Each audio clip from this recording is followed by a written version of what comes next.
3 और सीटें रिजर्व की गई हैं, एक POK यानी पाकिस्तानी कश्मीर के जो रेफ्यूजीज हैं उनके लिए, और दूसरा जो है वो कश्मीरी पंडितों के लिए 2 सीटें रिजर्व की गई। और इन 2 सीटों के रिजर्व किए जाने में बाज़ाब्ता तौर पर वज़ीर दाखिला ने बिल पास करते हुए बताया कि जम्मू कश्मीर का लेफ्टिनेंट गवर्नर उन्हें नामजद कर सकता है। ये इंतखाबात नहीं होंगे बल्कि उन्हें नामजद किया जाएगा, नॉमिनेट किया जाएगा। और इस पर उमर अब्दुल्ला ने आज बयान भी दिया। उमर अब्दुल्ला ने बताया कि बीजेपी जम्मू कश्मीर में डायरेक्टली यानी पावर बैलेट से नहीं आ सकती है, इसलिए वो इधर से उधर से हीले बहाने कर रही है। और इसी पर अपना रद्द-ए-अमल जाहिर करते हुए उमर अब्दुल्ला ने बताया कि ये उनकी समझ में नहीं आ रही है कि आखिर बीजेपी चाहती क्या है। सुनिएगा उमर अब्दुल्ला मीडिया से बात करते हुए क्या बता रहे थे। हमें बिल से सबसे बड़ा इतराज 2 चीजों पे है। एक तो ये कि सुप्रीम कोर्ट ने रीऑर्गेनाइजेशन पे अपना फैसला सुनाया ही नहीं है और ये लोग तब्दीली पे तब्दीली ला रहे हैं। उसके साथ साथ जहाँ तक नॉमिनेशन से सीट भरने का काम है, ये इलेक्टेड गवर्नमेंट को इख्तियार दिया जाना चाहिए। ये जो बिल के तहत इन्होंने LG साहब को दिए हैं, इसमें सीधा सीधा ये शक पैदा होता है कि ये बीजेपी की मदद करने के लिए किया जा रहा है, क्योंकि बीजेपी इलेक्शन जीत नहीं सकती तो बैक डोर से ये अपनी सीटों को बढ़ाने का काम कर रहे हैं। अगर इसमें फिलहाल कोई तब्दीली नहीं आती है तो इलेक्शन के बाद जब यहाँ इलेक्टेड गवर्नमेंट होगा इसको दोबारा। ये उमर अब्दुल्ला जनूबी कश्मीर के त्राल के इलाके में। लेकिन आपको बताएं, जिस तरह पहले ही बता चुके हैं हम कि आज लगभग सियासत के सभी बड़े लोग या सियासत के पहलवान मैदान में उतरे हुए थे।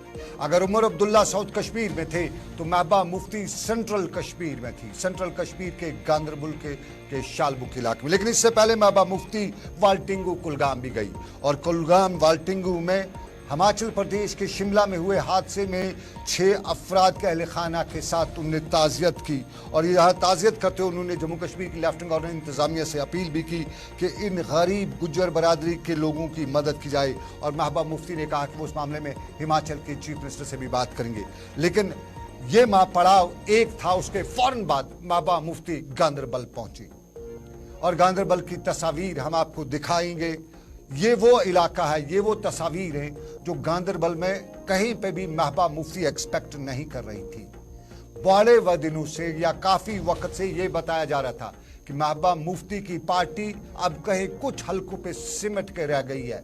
लेकिन गांदरबल में आज जिस तरह से महबूबा मुफ्ती का इस्तकबाल हुआ, जिस तरह से महबूबा मुफ्ती के जलसे में लोगों की शमूलियत रही और जिस तरह से उनके हक में नारेबाजी हुई, ये वो ऐलानिया था, क्या ये वो बयानिया था जो साफ बयान करी थी कि अभी PDP जमीन पे मौजूद है। वो अलग बात है, उनके चेहरे उनके पास नहीं है, लेकिन उनका कैडर, उनका वर्कर, उनके लोग उनके साथ बराबर जुड़े हुए हैं। महबूबा मुफ्ती ने जब लोगों की ये तादाद देखी तो साफ जाहिर है उसको भी लगा कि दम है, तो दम वाली तकरीर भी करती रही। और दम वाली तकरीर में आज नेशनल कॉन्फ्रेंस को बराह रास्त निशाना बनाया। नेशनल कॉन्फ्रेंस और PDP में काफी वक्त से यह बात भी कही जा रही थी कि कोई अलायंस हो सकता है, लेकिन पिछले 1.5 से 2 महीनों से हम लगातार ये देखते रहे कि अब अलायंस का वो दुमछल्ला चल नहीं पाएगा, जिस तरह से बयान आ रहे हैं। और आज महबूबा मुफ्ती ने जब बयान दिया तो अकॉर्ड एक बार फिर याद करते हुए बताया कि लोग बता रहे हैं कि PDP और BJP ने कोलिशन की। तो बताइए जनाब, जम्मू कश्मीर में कौन सी पार्टी है जिन्होंने दिल्ली से कोलिशन नहीं की है? मरहूम शेख मोहम्मद अब्दुल्ला का अकॉर्ड, जिसे इंदिरा अब्दुल्ला अकॉर्ड कहा जाता है, उसका भी हवाला दिया। और उसका हवाला देते हुए बताया कि जब मरहूम शेख मोहम्मद अब्दुल्ला ने अकॉर्ड किया, दिल्ली के साथ अकॉर्ड किया, एक उम्मीद की किरण जागी कि मसले कश्मीर हल होगा। और फिर करीबन 14 साल की सियासी जुद्दजहद के बाद मरहूम शेख मोहम्मद अब्दुल्ला ने सिर्फ कुर्सी पर ही एतमाद किया, इत्तेफाक कुर्सी पे किया, जम्मू कश्मीर के मसाइल जो है वो उन पे नजर तक नहीं डाली। ये एक अकॉर्ड था। और उसके बाद 77 अकॉर्ड के बाद दूसरा अकॉर्ड हुआ जिसे लोग कहते हैं राजू फारूक अकॉर्ड। ये महबूबा मुफ्ती के नाम है, जो महबूबा मुफ्ती नाम लेके बताए। और उस अकॉर्ड के बाद भी क्या हुआ, कश्मीर में रिगिंग हुई। इस अकॉर्ड के साथ फारूक का एक और अकॉर्ड भी हुआ और वह अकॉर्ड था बीजेपी के साथ के हक में वोट डालने का। और जब बीजेपी के हक में सैफुद्दीन सोज ने वोट नहीं डाला तो नेशनल कॉन्फ्रेंस के फारूक अब्दुल्ला साहब ने सैफुद्दीन सोज को पार्टी से ही बर्खास्त कर दिया। یہ محبوبہ مفتی کے الفاظ ہیں. محبوبہ مفتی نے دوبارہ ایک اور ایکارڈ اور وہ عمر اور راہل کا ایکارڈ دہرایا اور عمر راہل ایکارڈ کے بعد بتایا کہ جموں کشمیر کو کیا ملا دنیا جانتی ہے اور اپنے ایکارڈز کی بات کرتی رہی. اپنے ایکارڈز کی بات کرتے ہوئے محبوبہ مفتی نے بتایا کہ جب ان کے والد مرحوم مفتی محمد سید نے کانگریس کے ساتھ ایکارڈ کیا تو کانگریس کے ساتھ ایکارڈ کرنے کے بعد پاکستان کا جو رستہ تھا وہ کھولا گیا. واجپئی صاحب کو کشمیر کے معاملات پہ کہیں نہ کہیں پورا سٹینڈ چینج کرنے کو کہا گیا اور جب 2015 کا ایکارڈ ہوا جو محبوبہ مفتی کے والد صاحب نے بی جے پی کے ساتھ کیا تو اس ایکارڈ میں پہلی شرط یہی تھی کہ 70 سال کے اب بی جے پی کے منشور کو تبدیل کرایا گیا اور بی جے پی نے اپنے منشور سے 370 کو ہٹا دیا. اور عمر صاحب کے ایکارڈ کا بھی انہوں نے بتایا کہ عمر صاحب کے ایکارڈ میں فاروق عبداللہ یا فاروق صاحب نے جب کشمیر میں علیحدگی پسندوں سے بات کی دلی نے تو فاروق صاحب نے اپنے کیمرہ تک وہاں بھیج دیے, کیمرہ مین بھیج دیے اور عمر صاحب نے شاہتوش پر پابندی بھی لگا دی. یہ وہ معاملات تھے جو محبوبہ مفتی نے اٹھائے. لیکن محبوبہ مفتی نے ایک اور بات بھی یہاں کی اور جو سنگین بات ہے ذرا ہم پہلے سنتے ہیں آپ کو. محبوبہ مفتی نے براہ راست آپ کو سناتے ہیں کیا کہا کیونکہ ایکارڈز کے ساتھ ساتھ گجرال جو پرائم منسٹر آف انڈیا تھے اس پہ بھی بتایا. ذرا سنیے گا محبوبہ مفتی کیا بتا رہی ہے.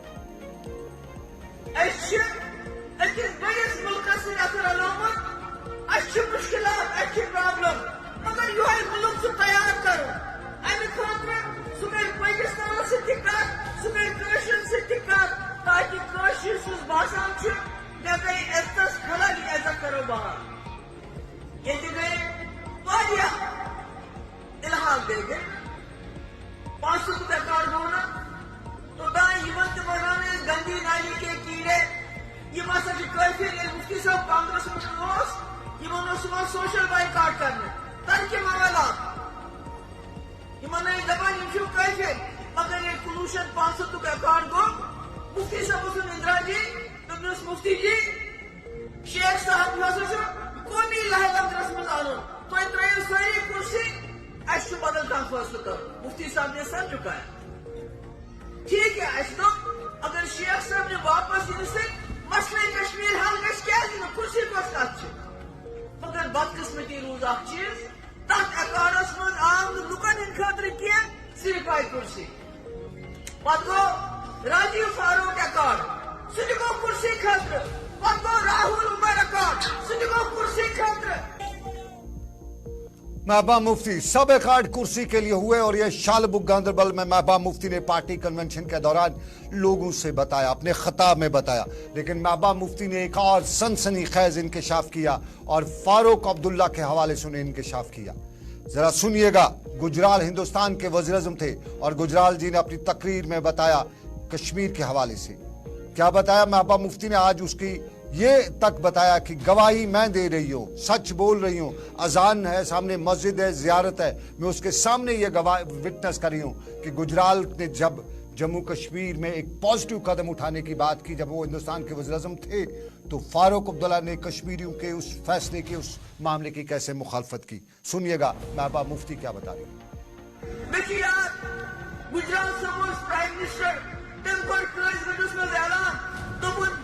سرکار جموں کشمیر من علیحدگی پسندن سے کتبار کرنے خاطر تیار.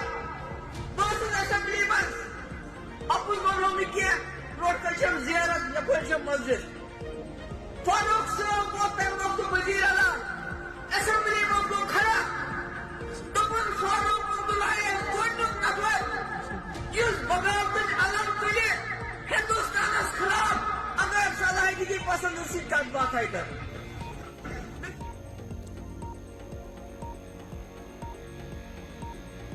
یہ محبوبہ مفتی کشمیری میں تقریر کر رہی تھی اور کشمیری زبان میں تقریر کرتے ہوئے آپ نے کچھ سنا, ہم آپ نے آپ کو کچھ بتایا اور صاحب سے بات بتائی کہ محبوبہ مفتی نے جو سنسنی خیز خلاصہ کرتے ہوئے بتایا کہ میں خود گواہ ہوں اس اسمبلی میں تھی.